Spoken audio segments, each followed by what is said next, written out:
అందరికీ నమస్తే. నా పేరు అనిత ముదిరాజ్, ఉస్మానియా యూనివర్సిటీ విద్యార్థిని.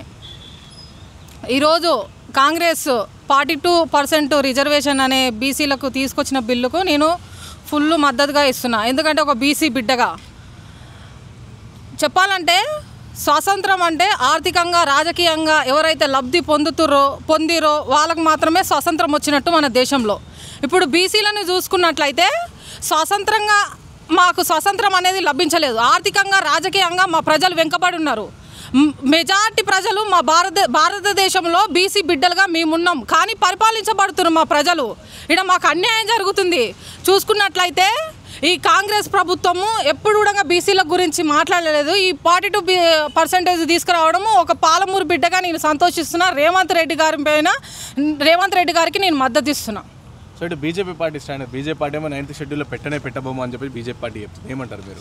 ఇగో చూడండి, బీజేపీ పైన చాలా వ్యతిరేకంగా మాట్లాడుతారు. నేను ఒక బీజేపీ అభిమానిగా నేను చెప్పదలుచుకుంటున్నా అండి. జనతా పార్టీ బీసీలకు ఓబీసీ 27 రిజర్వేషన్ తీసుకొచ్చిందే మా బీజేపీ ప్రభుత్వం అండి. చిత్తశుద్ధిగా ఏ ప్రభుత్వం ఆలోచించింది బీసీల గురించి? బీజేపీ అంటేనే బీసీ ప్రభుత్వం అండి.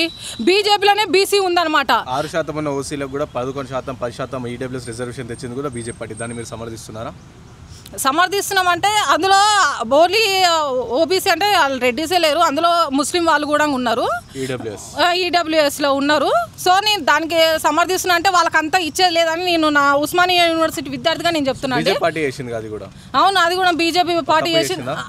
నేను దాన్ని సమర్థిస్తలేనండి. ఎందుకంటే వాళ్ళ జనాభాకు మించి రిజర్వేషన్ ఉంది. ఇక్కడ తప్పు జరిగినప్పుడు తప్పుగానే మేము చెప్తామండి. కానీ బీజేపీని ఇక్కడ విమర్శించొద్దని నేను చెప్తున్నాను. ఎందుకంటే జనతా ప్రభుత్వం అనేది రిజర్వేషన్ కావాలి. ఓసీలకు ఏ విధంగా అయితే జనాభా మించి రిజర్వేషన్ ఇచ్చిందో బీజేపీ పార్టీ, అదే విధంగా బీసీలకు కూడా 50-60% ఉన్న వాళ్ళకి 42% రిజర్వేషన్ కి ఎందుకు మద్దతు ఇస్తలేదు అని చెప్పి ప్రధానంగా వస్తుంది. ఎందుకు మద్దతు ఇస్తలేదు? మళ్ళీ ఓసీలకు ఇచ్చినప్పుడు బీసీలకి ఏమైంది అని అడుగుతుంది. ఓకే, మంచి క్వశ్చన్ అడిగిన బ్రదర్. నేను కూడా చెప్తున్నా, బీజేపీ అభిమానిగా చెప్తున్నా, ఈరోజు మా బీసీలకు అన్యాయం జరుగుతుంది. బీజేపీ కూడా నేను విన్నపిస్తున్నా. మాకు 42% ఇప్పుడు ఈయన రేవంత్ రెడ్డి ఒక చట్టం చేసిండు. ఆ 42% మా జనాభాకు సరిపోదు భయ్యా. ఇప్పుడు 50% పెట్టినా కానీ మేము సపోర్ట్ చేస్తాం. ఎందుకంటే మా జనాభా ఎక్కువ.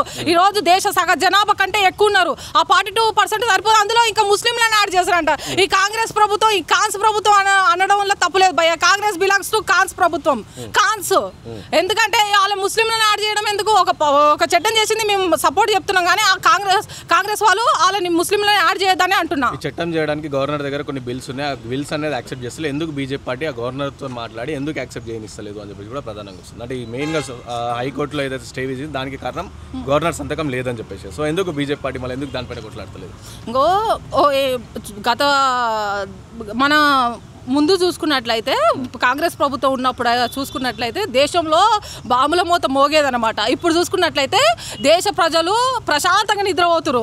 అంటే ఇక నేను చెప్పదలుచుకుంది ఏంటంటే బీజేపీ ప్రభుత్వము ఇప్పుడు కాంగ్రెస్ చేసే ఒక చట్టానికే వర్తిస్తుంది. ఈ చట్టము బీజేపీ ఏమనుకుంటుందో ఓల్గా దేశానికే వర్తించేటట్టు బీజేపీ కొత్త చట్టం చేయొచ్చు బీసీలకు. సో దేశానికి వర్తించేటట్టు అదే 9th షెడ్యూల్లో పెట్టండి అని చెప్పేసి కాంగ్రెస్ పార్టీ అంటుంది. మళ్ళీ ఎందుకు చేస్తలేదు? దేశం కోసం చేయాల్సింది. ఈయన కాంగ్రెస్ స్టేట్ ప్రభుత్వం చేస్తుందండి ఈ చట్టం. స్టేట్కే ఇది వర్తిస్తుంది.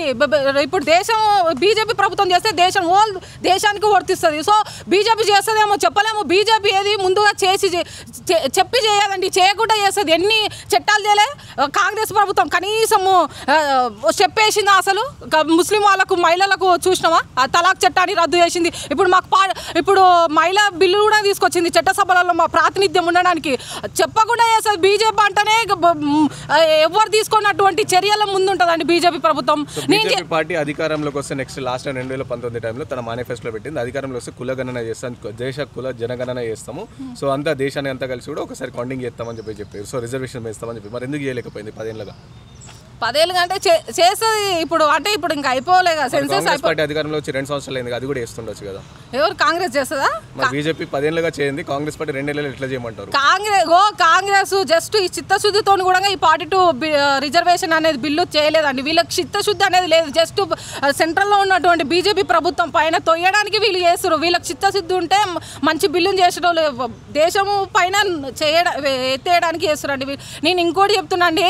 ఇప్పుడు మన బహుజనులందరం ఒకటిగా ఉండాలి మన రాష్ట్రంలో. ఇప్పుడు మందకృష్ణ మాదిగ గారి కూడా మా బీసీ బిడ్డలందరూ సపోర్ట్ చేసారు. అన్న కూడా మాకు ఇప్పుడు ఈ రిజర్వేషన్ బిల్లు పైన ఉద్యమించాలి. మాకు ఈ రిజర్వేషన్ అనేది కావాలి మా బీసీ వాళ్ళకు.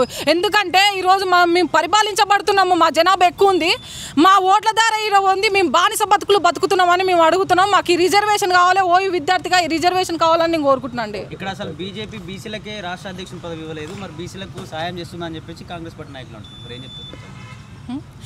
బీజేపీ బీసీలకు మద్దతు ఇవ్వలేదు. బీజేపీ దేశ ప్రధాని ఎవరండి? బీసీ అతనండి నరేంద్ర మోడీ. ఎవరు? కాంగ్రెస్ వాళ్ళు ఎవరైనా బీసీ వాళ్ళని ప్రధానమంత్రి చేసిన చరిత్ర ఉందా?